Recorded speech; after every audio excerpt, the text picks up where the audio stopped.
This is the Work Smart Hypnosis podcast, session number 349, The Power of Consistency, with Jason Linett and Richard Nongard. Welcome to the Work Smart Hypnosis podcast with Jason Linett, your professional resource for hypnosis training and outstanding business success. Here's your host, Jason Linett. You know, that might be one of the first times that I've said my own name in that cold open section. And with that in mind, hey, it's Jason Linett, and welcome to the Work Smart Hypnosis podcast. And I'll tell you the quick inspiration behind this week's episode was that in various groups that I participate in and groups that I run myself, there's been an ongoing question about how do you get clients? How do you build up your skills and confidence as a new hypnotist?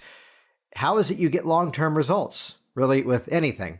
And it turned out that really there's one answer to all these questions. The theme of consistency. And this was about to be a solo episode this week on the program, though I sent a message over to Richard Nongard and called him out because here's someone who has written more than 24 books, has put out 2,000 plus videos online over the years. And really, if you look at the people in this industry who are still actively doing the work of hypnosis and seeing clients, as well as continuing to grow their business, without any ego, we are clearly people who are consistently putting out the information that helps to make that happen. So we're about to jump over to this conversation right away, where you're going to hear the themes of how to create consistency, how to create rituals, how to actually get things done, and where to put that focus in terms of momentum. You're going to hear us toward the end talk about 2 upcoming projects. We consistently keep selling out the Work Smart Hypnosis live and online training, which you'll hear about that in this conversation. You can check out the details for the one coming up in January 2022 at worksmarthypnosislive.com. And also check out the show notes, because coming up in February, we have the upcoming ICBCH live and in-person Hypnotic Convention, the Winter Hypno Conference. Get all the details in the show notes at worksmarthypnosis.com. And here we go. Episode number 349. Hey, 350s next week. The power of that's consistency. Here we go. Let's do it right. Episode number 349. The power of consistency with Jason Linett and Richard Nongard. So, hey, there's been a theme that's been popping up consistently, both in my public Work Smart Hypnosis community and even at times in the public ICBCH community. And it's funny that the answer to most of these concerns comes down to one word: consistency. And I thought rather than address it myself, I got Richard Nongard here. Hey, Richard. Hey, Jason, and everybody who's tuning in. It's great to talk to you again.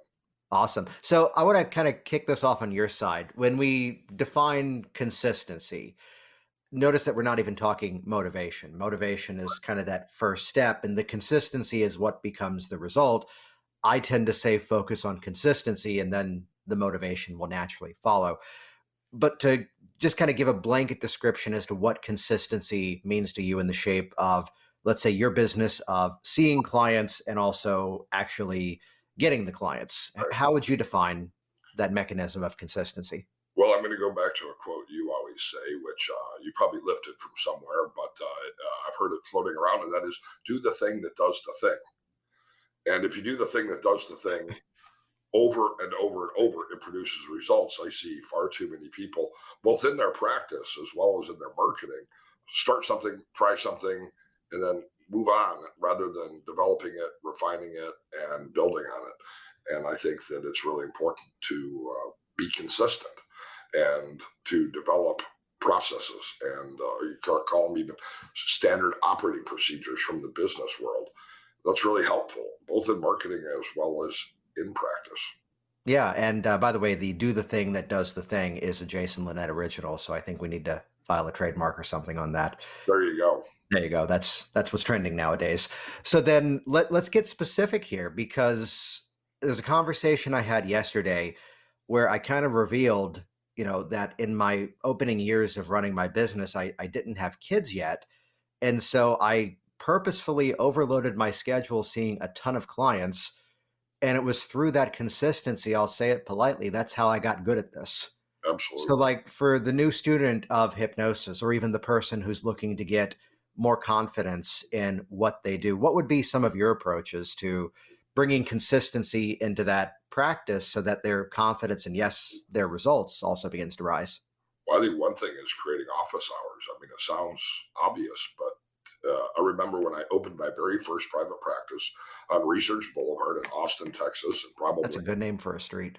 Research Boulevard, probably in 1991.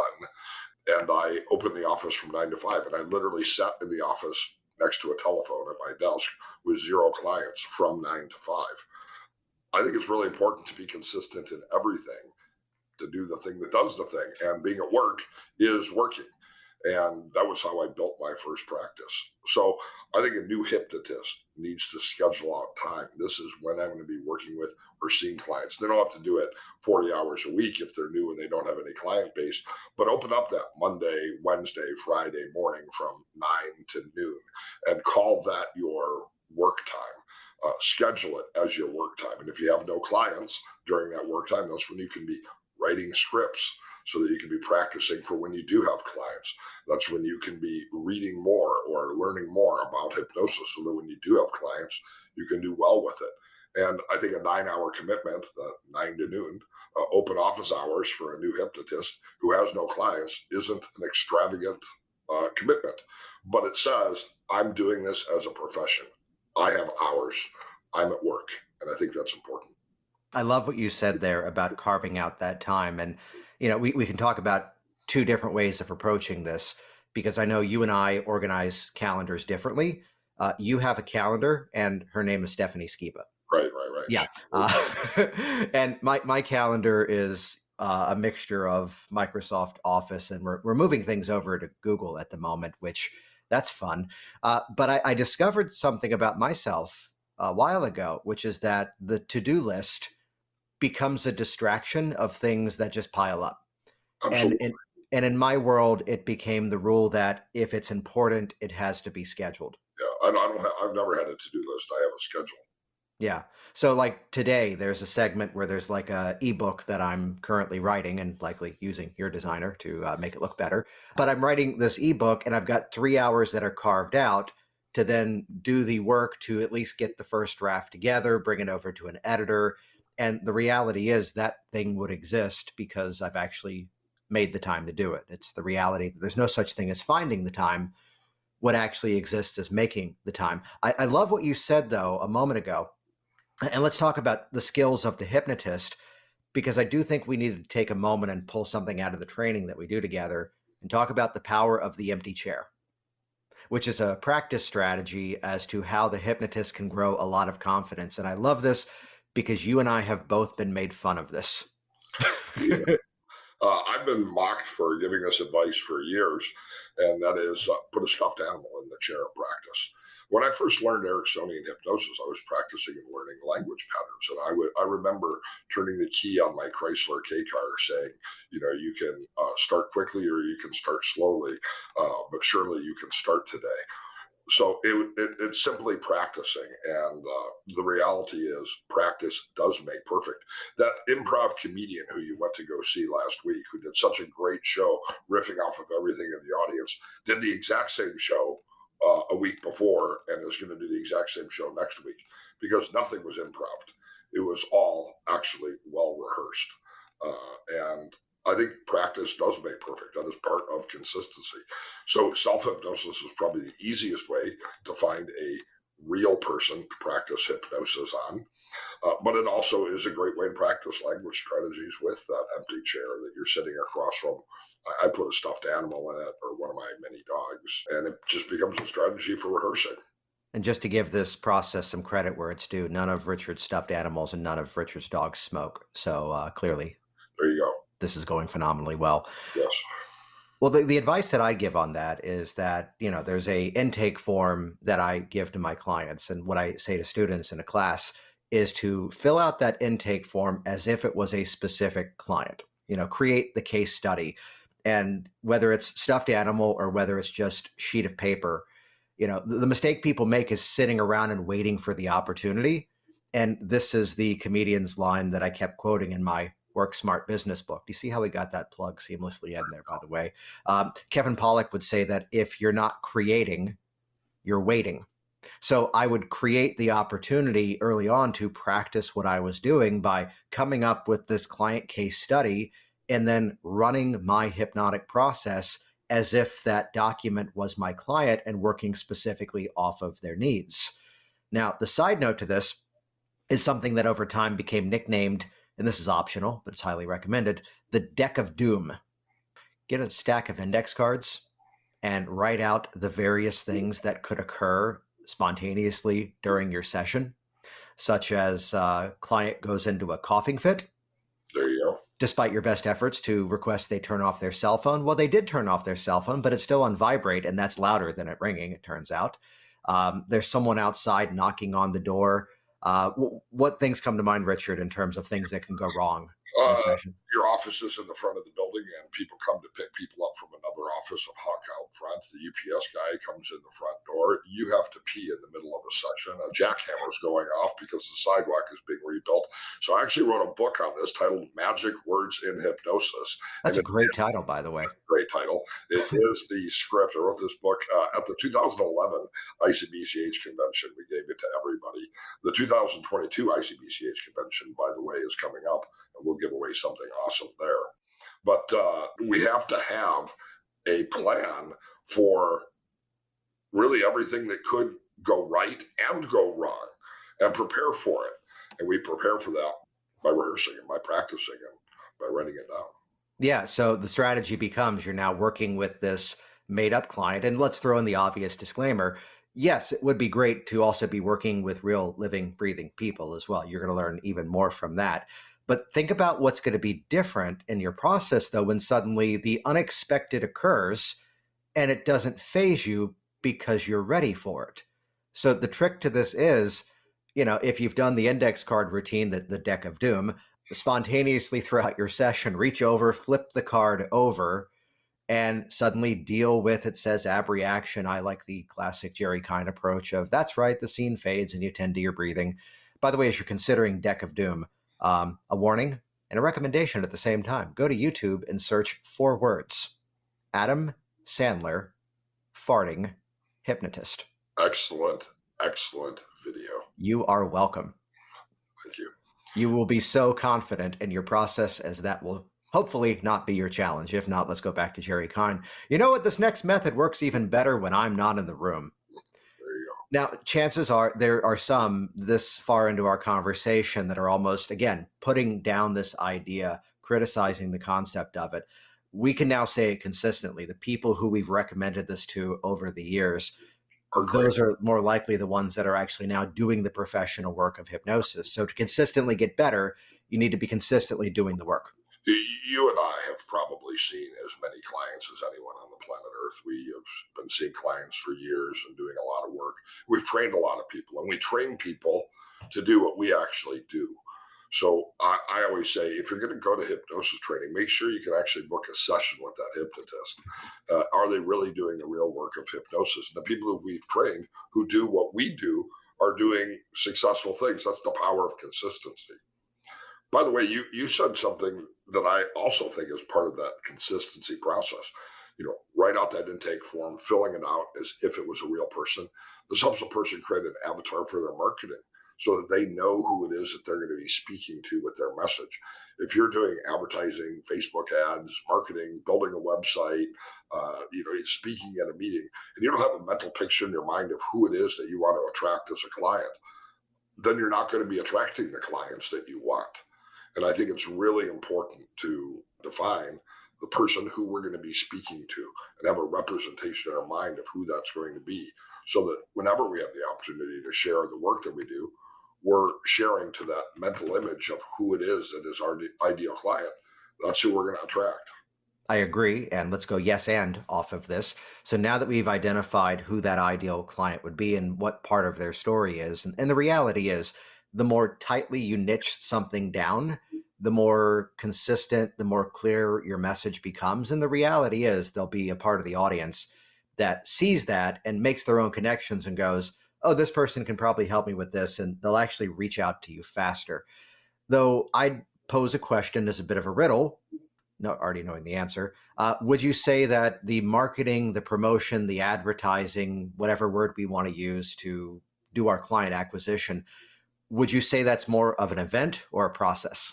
It's absolutely a process. I learned this early on when I built my practice by running classified ads on the back page of the back page newspapers.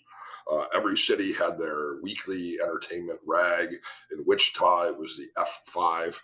In Tulsa, it was the Urban Tulsa. In Dallas, it was the Dallas Observer. And I would run ads on the back page of those weekly magazines. And I noticed that the first 4 or 5 weeks that I ran the ads, I got no calls.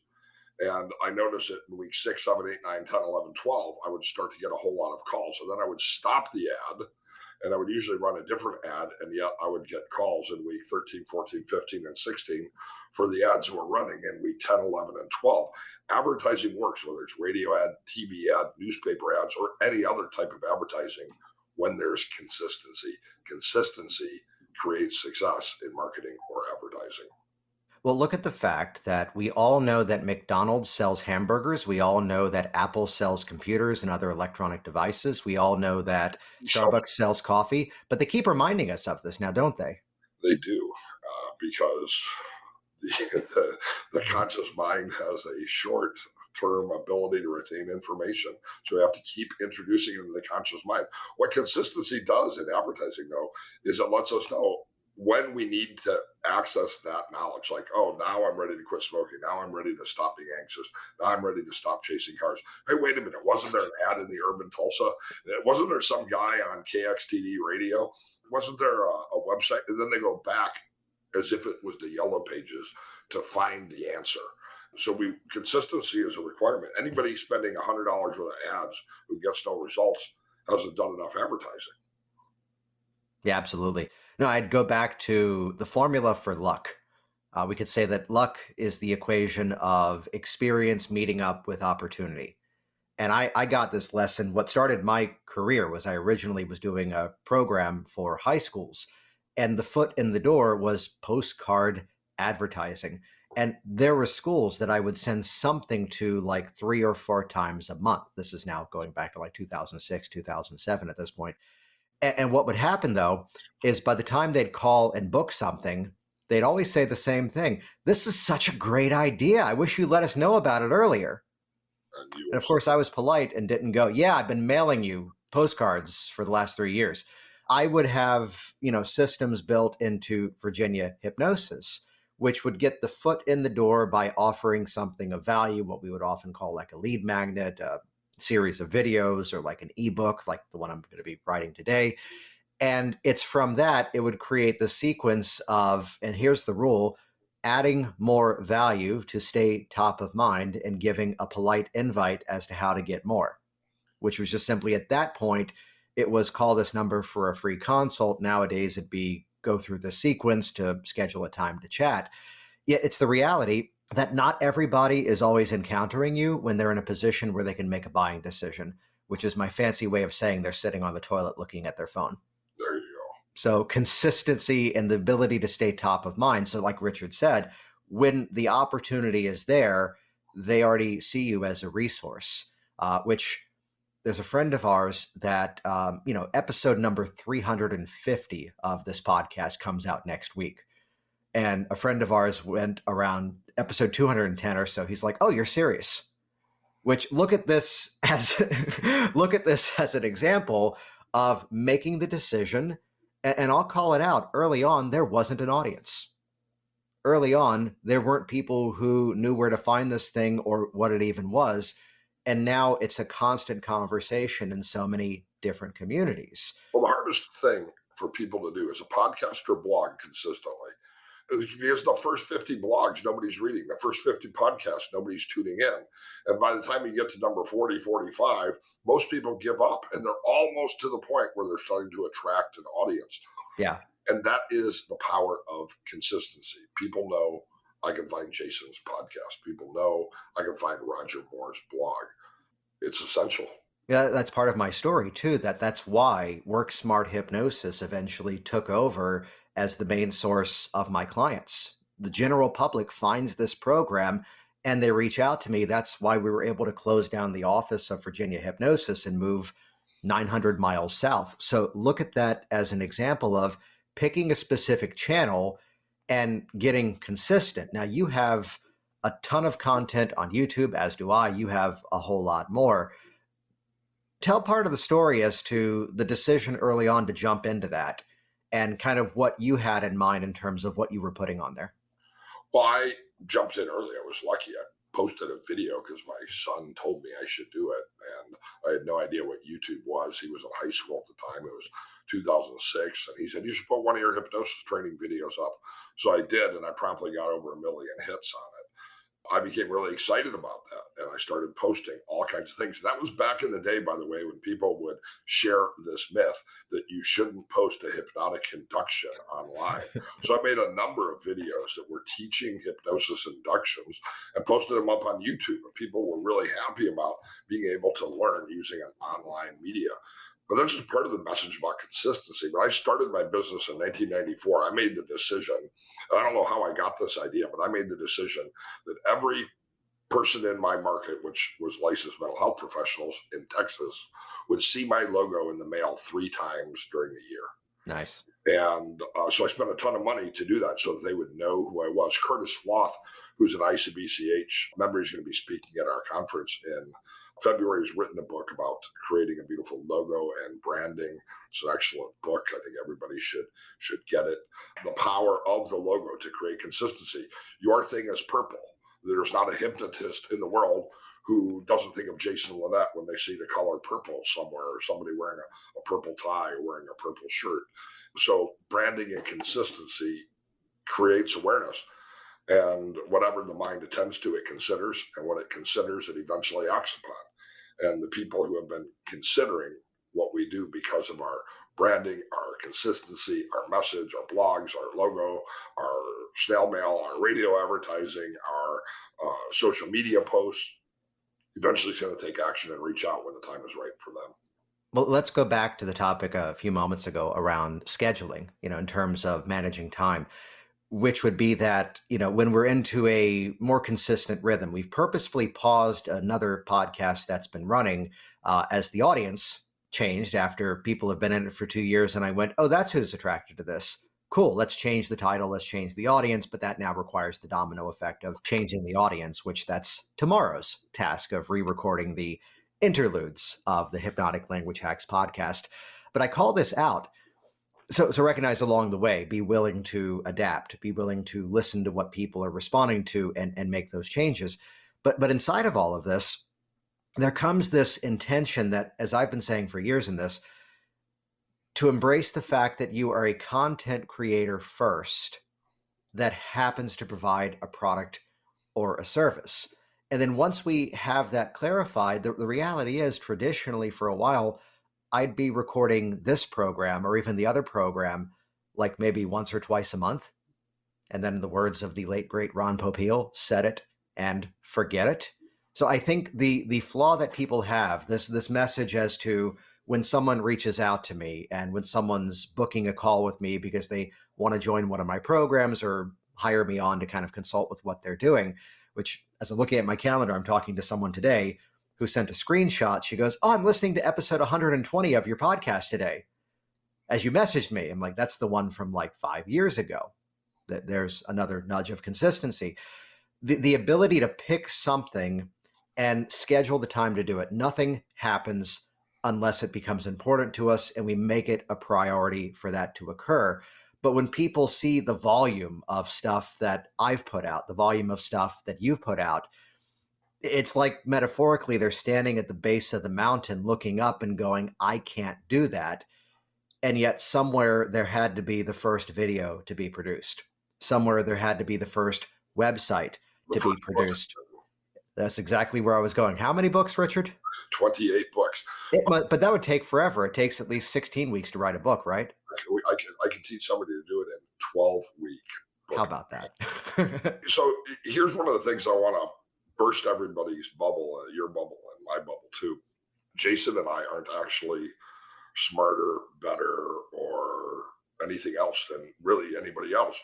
There's a reason we called it work smart and not work smarter That's hypnosis. right. That's right. Yeah. And one of the things that we've done is we've simply created the schedule that we've been consistent at deciding to do something and follow through. Look, I was writing books early on when nobody read my books. I mean, literally, I read those books in the early or late 1990s, the early 2000s. I don't know if I had any readers. Frankly, I'm not even sure the books are worth reading. But yet I just stuck to it. I got a D in Mr. Gallagher's high school English class. Writing did not come naturally to me, but I consistently kept writing books, and now I have more best-selling books in the field of hypnosis than anybody. And I simply shared in those books what I actually do with my clients. I didn't do years worth of research into whatever. I just shared what was working and what I did and how I do it, and then wrote it down and typed it up and sent it to an editor to be edited. And years later, I could release a book on pretty much any subject and hit the top of the Amazon bestseller list on day one. What's cool about that is, again, this all goes back to where we started this, that not everybody is at the point where they want to be offering books to our industry. They could be writing for muggles, for the general public in terms of the clients to actually come in. And it all comes back to that consistency of where we start, of consistently getting in the practice. There's a story that I don't intend this to be the self-patting on the back, but it does illustrate why there's a level of confidence and a level of ease in terms of hypnotic language. And I think I've told the story here before, but hey, 349 episodes at this point, might as well repeat a story. It was that a friend of mine was curious about learning some basic NLP principles. And there was another trainer who was doing a workshop directly in her area. And she messaged me about it. She goes, "Oh, have you heard of this?" And I go, "Oh, he's a good friend. I've been to some of his stuff. He's been to some of mine. Go check it out." And the basics of the event were about meta model questionings, breaking down into, chunking down into specifics, as well as simple rapport strategies. Now, she was in a business of direct sales. So clearly there was going to be a benefit to increasing rapport with her ideal prospects, as well as chunking down into the specifics so that ethically she could then present her product as the solution to the specific things that she wanted to learn. It was a 4-hour workshop, and knowing the man who taught the event, I wasn't there, but knowing him, I'm sure it was top notch. I'm sure it was phenomenal. And I reached out to her about a week or two afterwards and asked the question as to, "Hey, how's it going?" "Well, it was so helpful. It was really enlightening. I just haven't had the time to practice." How many sales calls have you done the last week or two? "Oh, I consistently see like 4 or 5 a day." Like, but you haven't had. So the story here is that when I first encountered all of this work in terms of language, linguistics, and ethical influence, the phrase was, this was all based upon effective communication. So if it was all based upon effective communication, why not do it all the time?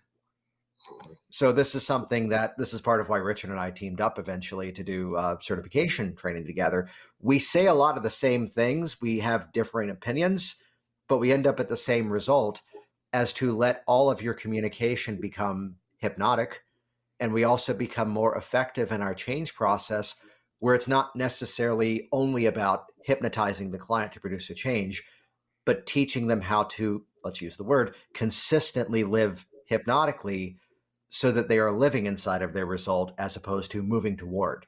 Yeah, we practice self-hypnosis now, so we can spend 20 minutes doing self-hypnosis, but so we can be hypnotic and experience hypnosis 24 hours a day. So we can live hypnotically. When I teach hypnosis training classes, I'm teaching people how to be hypnotic from the moment the client walks in the door until the moment they walk out the door. Because whether the person is sitting in a chair and having the eyes open or closed is really not, that's the ritual, but it's not the hypnosis.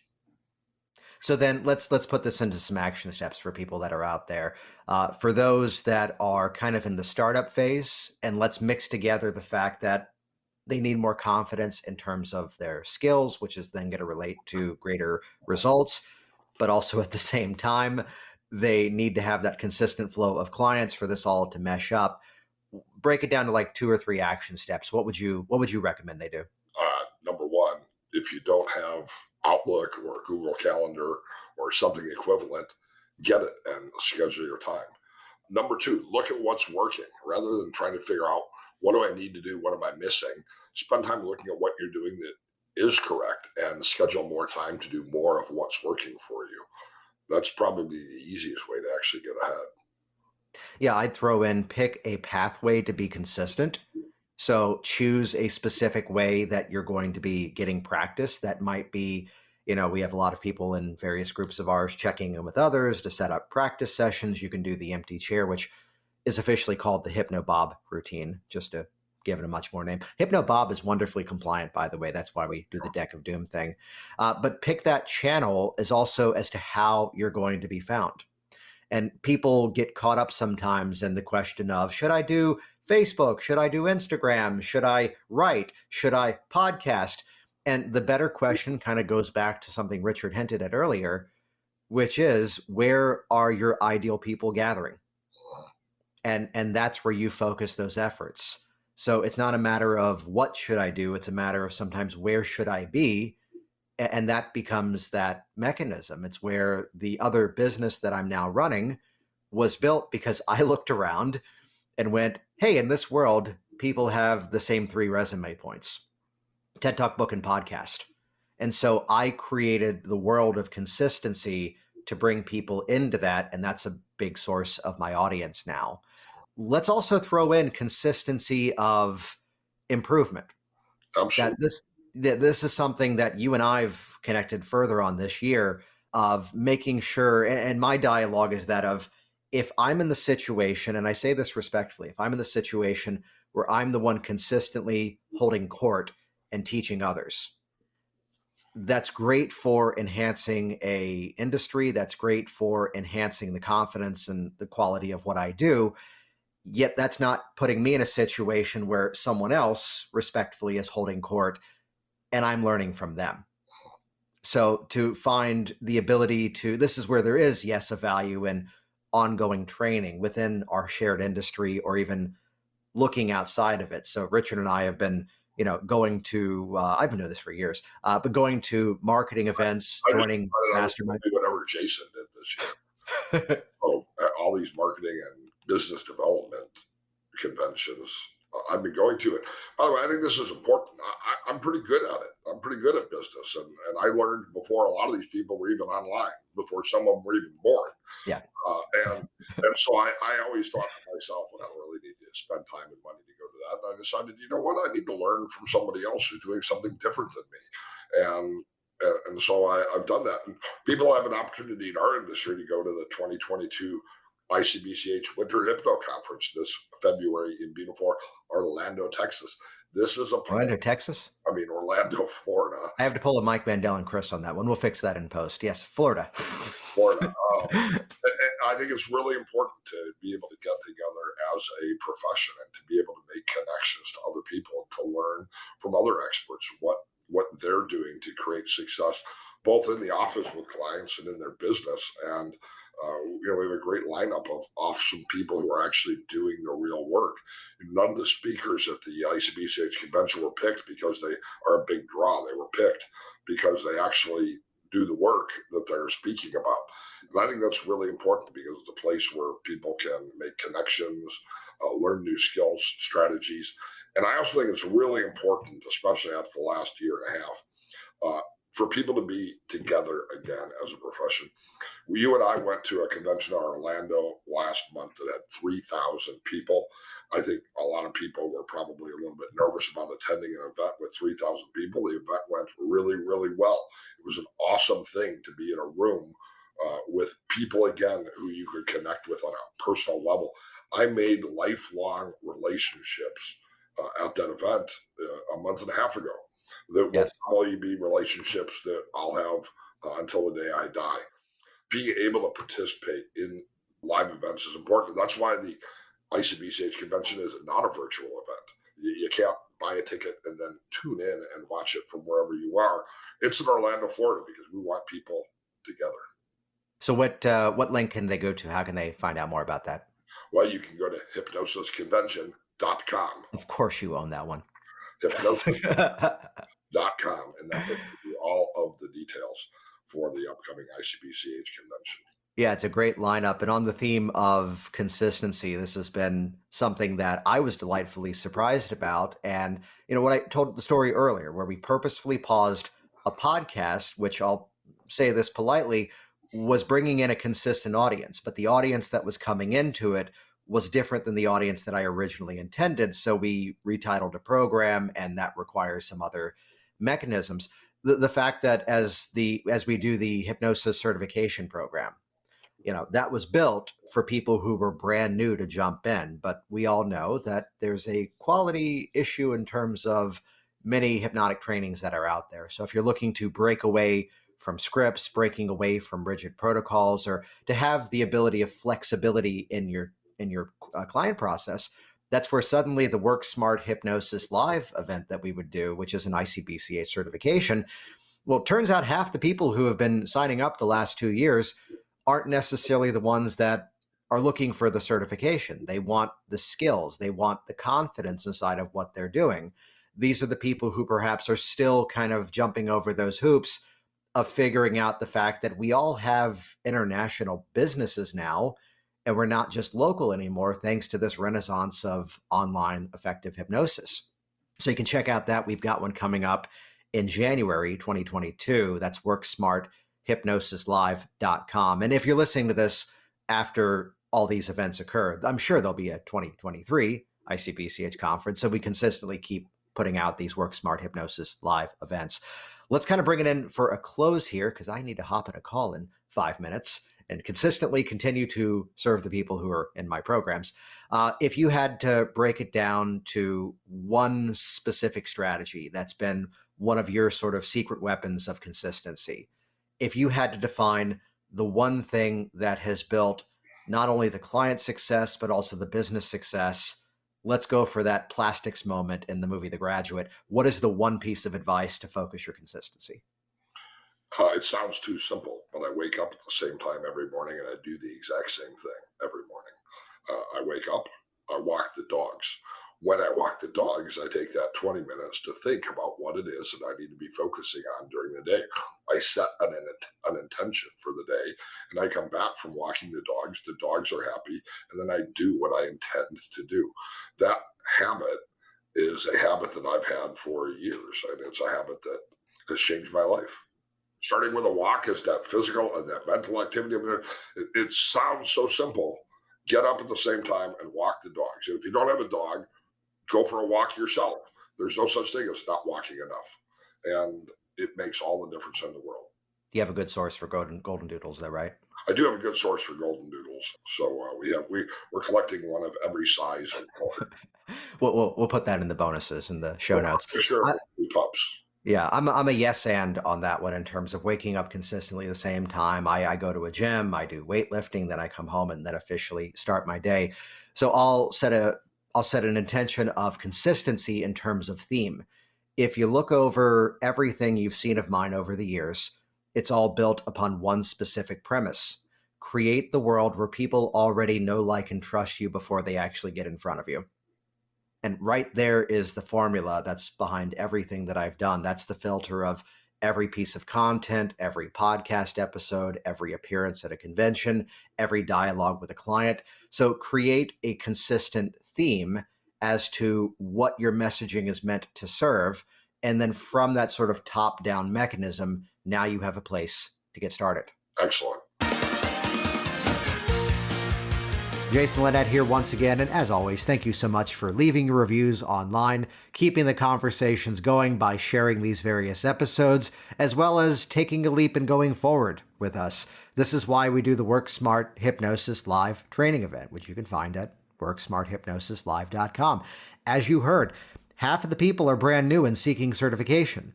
The others, the certification might even just be a bit of a bonus because they're looking for the skills to consistently create powerful results, take the guesswork out of their process, and break away from rigid protocols and scripted techniques. That's why we pull that half and half audience. And as well, check out the show notes at WorkSmartHypnosis.com to see all the details for the upcoming February ICBCH Winter Hypno Conference, happening 4 miles from my house. That's a good move that we did there. Here in Orlando, Florida, with an amazing lineup and great attendees from all over the world. Check that out and all the details at WorkSmartHypnosis.com. Thanks for listening to the Work Smart Hypnosis podcast at WorkSmartHypnosis.com.